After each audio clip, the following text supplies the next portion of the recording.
Video کو like کریں، ہمارے چینل کو سبسکرائب کریں اور بیل آئیکن ضرور پریس کریں۔ اللہ تعالیٰ یہ خواب کیوں دکھاتا ہے بندوں کو؟ اور یہ ایک ایسا عمل ہے کہ جو انسان جس پہ قابو نہیں پا سکتا، جو انسانی ڈسکوری سے باہر ہے کہ ایسا کیوں ہوا۔ آپ دیکھیں کہ انسان دو چیزوں کا مجموعہ ہے، ایک اس کا جسم ہے اور ایک اس کی روح ہے۔ جہاں یہ دونوں آپس میں ایک دوسرے سے موافقت کرتے ہیں، ایک دوسرے کے ساتھ کوآرڈینیٹ کر رہے ہیں، وہاں یہ ایک دوسرے سے کشمکش بھی کرتے ہیں۔ بعض اوقات جسمانی خواہشات روح پر غالب آ جاتی ہیں، بعض اوقات روحانی کیفیات جسم پر غالب آ جاتی ہیں۔ عام طور پر دن میں جب ہم دنیا کے کام کر رہے ہوتے ہیں تو ہمارا جسم ایکٹیو ہوتا ہے، اور اس کا نتیجہ کیا ہوتا ہے کہ روح کی جو کار فرمائیاں وہ ذرا لو ہو جاتی ہیں۔ رات کو جب ہم سوتے ہیں اور جسم ہمارا بالکل بے حس ہو جاتا ہے تو پھر روح جو ہے وہ ابھر کر آتی ہے، اس کی کار فرمائی بڑھتی ہے، وہ زیادہ ایکٹیو ہو جاتی۔ پھر آپ کو قرآن کی وہ آیت بھی یاد ہوگی کہ جس میں اللہ تعالیٰ فرماتے ہیں کہ جب انسان سوتا ہے تو ہم اس کی ایک روح لے لیتے ہیں، جس کو زندگی دینی ہوتی ہے وہ واپس لوٹا دیتے ہیں، ورنہ جو دوسری باقی ہوتی ہے وہ بھی لے لیتے ہیں۔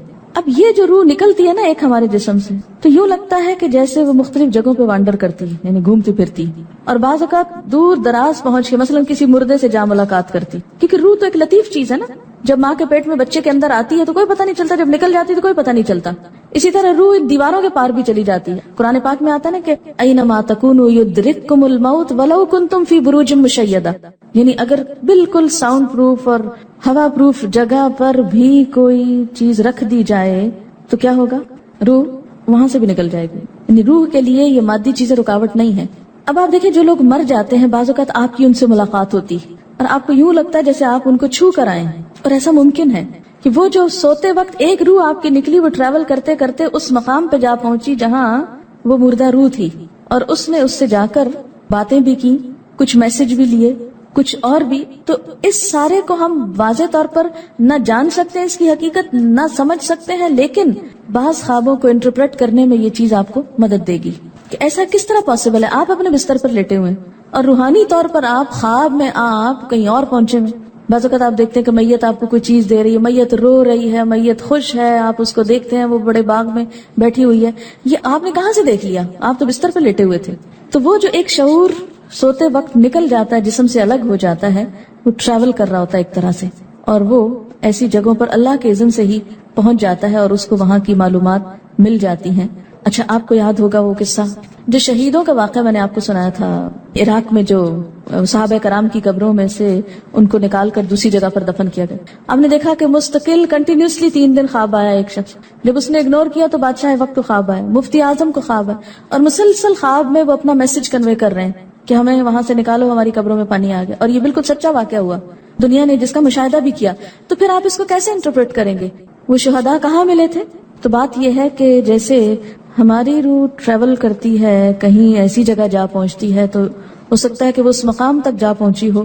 یہ شہیدوں کی روح تو آزاد ہوتی ہے، ان کو اجازت مل گئی ہو کہ وہ ان لوگوں کی روح سے جا ملے، کیونکہ سجین قید خانے میں تو ہوتی ہے نا وہ روح جس کو مجرم روح جو ہوتی، لیکن جو مومن کی روح ہے، خاص طور پہ شہداء کی روح ہے، تو جنت میں کیا کر رہی ہوتی ہے؟ گھوم پھر رہی ہوتی، کھا پی رہی ہوتی۔ تو یہ بالکل ایک سچ ہے اور حقیقت ہے کہ بسا اوقات انسان خواب میں ایسے لوگوں سے ملاقات کر کے ان کے حالات کو جان لیتا ہے کہ ان پہ کیا گزر رہی، مثلا ان کو عذاب ہو رہا ہے۔ یہ عام بات ہے نا کہ میت کو جس حال میں دیکھو اسی حال میں ہوتی، یعنی اگر خواب میں دیکھیں کسی نے اپنے والدین کو دیکھا کہ وہ بہت رو رہے ہیں فوت ہونے کے بعد، تو کیا کرنا چاہیے؟ ان کی طرف سے صدقہ دعا کرنی چاہیے۔ یہ بھی اللہ کی ایک رحمت ہوتی ہے کہ ان کو موقع دے دیا جاتا ہے کہ وہ اپنا میسج کنوے کر دیں ایک طرح سے۔ وہ اس کے دل کی بات نہیں ہوتی، الا یہ کہ آپ کسی انسان کے بارے میں بہت برا گمان رکھتے ہیں اور آپ اسے دیکھتے ہیں کہ وہ رو رہا ہے یا کچھ، لیکن کئی اور لوگ دیکھتے ہیں کہ وہ ہنس رہا ہے، کھیل رہا ہے، تو اس کا مطلب یہ ہے کہ پھر آپ ان دو کا کنٹرڈکشن کیسے دور کریں گے؟ تو پھر آپ یہ دیکھیں گے کہ جس نے خواب دیکھا اس کا اپنا نظریہ اس شخص کے بارے میں کیا تھا، کیونکہ اس کی اپنی بدگمانی تو نہیں اندر چھپی ہوئی تھی کہ جو سوتے وقت اوپر ابھر آئی اور اس نے وہ روپ اس طرح کا دکھا دی، پھر وہ حدیث نفس میں آ جائے گی، دل کی بات میں وہ چیز آ جائے گی۔ ٹھیک، تو نبوت کا جیسے انبیاء علیہ السلام کو کچھ غیب کی خبریں دے دی جاتی تھی، اسی طرح عام انسانوں کو خواب کے ذریعے کچھ غیب کی خبریں دے دی جاتی ہیں، لیکن کسی بھی خواب کے سچا ہونے کی آپ کوئی دلیل نہیں رکھتے۔ ایز سچ واضح بات یہ نہیں کہہ سکتے کہ میں نے جو خواب دیکھا وہ بالکل سچ ہو جائے گا، یہ آپ دعویٰ نہیں کر سکتے. نبوت کا تو دعویٰ کیا جا سکتا ہے لیکن آپ اپنے خواب کا دعویٰ نہیں کر سکتے کہ میں نے جو دیکھا ہے وہ بالکل سچ دیکھا. ہو سکتا ہے آپ کو شیطان نے ڈرایا ہو سکتا ہے کہ آپ کے اپنے دل کی سوچیں اور خیالات اس میں آ رہے ہوں, اور خصوصاً اس وقت جب دو متضاد آپ کو خبریں ملیں. مثلا ایک شخص آپ کے پاس آتا ہے, وہ کہتا ہے کہ میں نے آپ کے بارے میں بہت اچھا خواب دیکھا. دوسرا آتا ہے کہتا ہے کہ میں نے آپ کو اچھے حال میں نہیں دیکھا. اب یہ فرق کس چیز کا ہو گیا؟ اس کے اپنے گمان کا فرق ہے. ایک آپ کے بارے میں گمان اچھا رکھتا ہے, وہ آپ کو اچھا دیکھنا چاہتا ہے لہٰذا وہ آپ کو اچھا دیکھ رہا ہے, اور دوسرا آپ سے حسد رکھتا ہے اور وہ آپ کو ہر قیمت پہ ختم ہوتے دیکھنا چاہتا ہے. وہ ویسے تو مار نہیں سکتا آپ کو, لہذا خواب میں مار لیتا ہے اور خواب میں آپ کا حال برا دیکھ لیتا ہے. تو وہ خواب دراصل کیا ہوتا ہے؟ اس کی اپنے نفس کی بات ہوتی ہے. اسی طرح بعض لوگ جو جھوٹ سے بچتے ہیں, دھوکے سے بچتے ہیں, جن کے اندر منافقت نہیں ہوتی, جن کے دل بالکل صاف ہوتے ہیں, ان کو بھی بعض اوقات ایسے خواب آتے ہیں کہ جو بالکل واضح حقیقت ایک طرح سے نظر آ جاتی. لیکن کوئی شخص یہ خود سے دعویٰ نہیں کر سکتا کہ جو میں نے دیکھا ہے وہ میرے دل کی بات نہیں اور وہ بالکل بڑی سچائی ہے, جب تک کہ وہ چیز عملاً سامنے نہ آ جائے. آپ صلی اللہ علیہ وسلم نے فرمایا اچھا خواب اللہ کی طرف سے ہے اور برا شیطان کی طرف سے. یعنی اگر آپ کسی کو برا دیکھ رہے ہیں یا کسی کی برائی دیکھ رہے ہیں تو وہ دراصل کیا ہے؟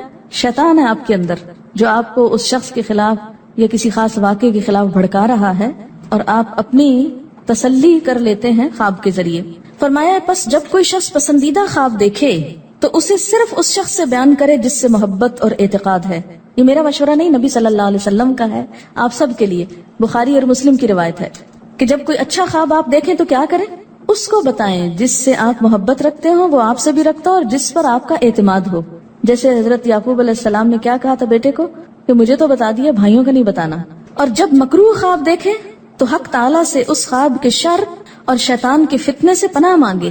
جب برا خواب دیکھیں تو اس خواب کے شر اور شیطان کے فتنے سے پناہ مانگے کہ شیطان بہکانے لگا انسان کو. اچھا آپ دیکھیں کہ بعض اوقات یہ ہوتا ہے کہ جسے ہمارا کسی سے اختلاف ہوا ہے, عقیدے میں, گھر کے جھگڑے میں, کسی ذاتی اس میں, تو ہم کمزور ہوتے ہیں, مجبور ہوتے ہیں, اس کو کچھ کہہ نہیں سکتے. تو پھر ہم بعض اوقات اپنی تسکین کیسے کرتے ہیں؟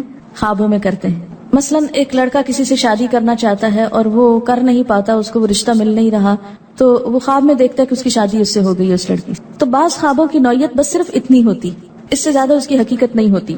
اچھا بعض اوقات جیسے کسی سے ضد ہے, عداوت ہے, دشمنی ہے آپ کی, اب آپ اس کو خواب میں برا دیکھ رہے ہیں, اس کی برائی دیکھ رہے ہیں, تو یہ دراصل کیا ہے؟ شیطان کا شر ہے جو آپ پہ غالب آ گیا ہے. آپ اس کی برائی چاہتے ہیں, ویسے کچھ کر نہیں پاتے, مجبور ہیں آپ, تو آپ خواب کے ذریعے وہ اپنی تسلی کر لیتے ہیں.